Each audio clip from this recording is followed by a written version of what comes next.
大家好，我是曹卫东。现在啊，美国和欧洲啊都在预先研发六代机。那么大家可能会提一个问题啊，就说五代机大家都比较熟悉了，因为它有明显的特点：第一是隐身，第二超音速巡航，第三先进的就是机动性，第四它有先进的航电系统。那说六代机什么样？说实话，六代机美国还有欧洲也没有完全对它下这种定义，因为我们知道。你比如说我们现在说的五代机啊，比如说美国的 F-35、F-22，还有俄罗斯的苏57，还有中国的歼-20，这都属于五代机。那么它比四代机明显的就是隐身啊，你再怎么说你的这种苏35，你也就撑个4代半啊，因为你不隐身，这一条就把你给从五代机里给淘汰出去了。那说六代机能什么样呢？有的人说是无人，那无人机现在就已经有无人机了，那并不是一个就是硬性的标准。那说隐身，那五代机也是隐身的呀，那你六代机隐身和五代机隐身不都一样吗？顶多是隐身的这个能力更强一点而已啊。但为什么我们说美国和欧洲啊，现在要竞相的研发所谓六代机呢？因为从美国它的武器装备研发而言呢，它一定要甩开对手1代到2代啊。那现在呢，实际上它没有甩开，因为无论是中国的歼-20、歼-31，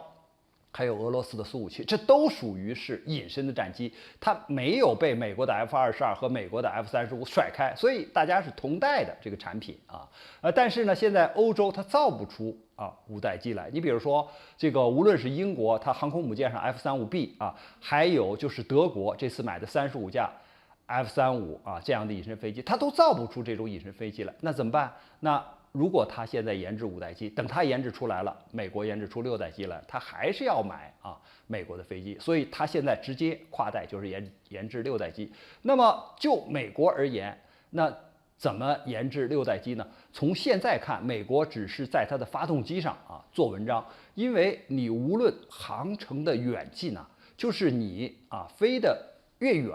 你的发动机呢就要求越好，因为要省油啊，所以它现在要用新型的发动机呢，在原来的基础上能够使航程提高20%到30%，就是 F-35这样的飞机，这是航程。还有一个呢，就载荷要大你搭载的这个弹药要多那你这个攻击时候的威力就大。再有一点呢，就是更强的隐身性，因为你说它隐身飞机，实际上主要是对雷达隐身，而现在呢，20公里还是能够看到这种隐身的战机的。那如果你把这个隐身就无论是气动布局红外的这种暴露出来的这个信号，还有就是你的这些材料，就是这些进行改进之后呢，可能使雷达发现你的距离呢就更为的近。那这都是在五代机的基础上进行完善。所以现在会不会说在将来的时候因为美国有 X-37B 这样的，就是在地球和太空中往返的这种平台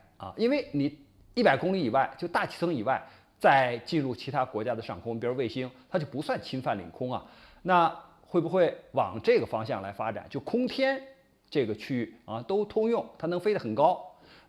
那这是一种发展。还有一种呢，就是美国空军要去跨洲际因为它能够飞得更远。那通过加油机也可以达到这样的这个目的。还有呢，就是海军呢，美国海军要求就是我必须要从航空母舰上起飞，我不可能从陆地上，因为我要执行的是争夺制海权，争夺这个对陆上打击的这种能力。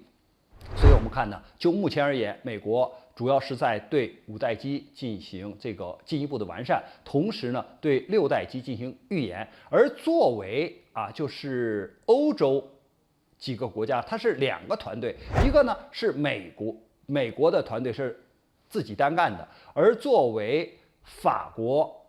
德国，就是法德、西班牙这是一个团队，他们要研制未来欧洲的这个六代机，而英国呢要研制暴风就是英国牵头，但是瑞典呢，和意大利可能参加这个团队实际上欧洲是2个团队，因为他们认为就是如果他不研制六代机的话，他下一步还要继续购买美国的六代机，而现在五代机价格已经不菲了，1亿美元然后你还有后来的培训，还有后来的弹药消耗，还有这种使用呢，所以现在美国和欧洲都在继续的就是预研六代机，但实际上六代机并没有一个标准，只是我们说呢，它是将来接替五代机的新型的作战的飞机啊，所以我们看到这个情况以后呢，也要未雨绸缪啊，也就是研制我们的六代机，那起码是应该在五代机的基础上啊，有进一步的提高和进步，这样呢，就是我们不被对手甩下，或者是说我们在整个就建设世界一流军队的过程中，我们的装备确实是一流的，这样才能使我们就是这个国家的安全更有保障，使我们这个解放军的这种作战能力更为强大。关于这个话题呢，我们今天就聊到这儿，感谢大家观看本节目，我们下期节目再见。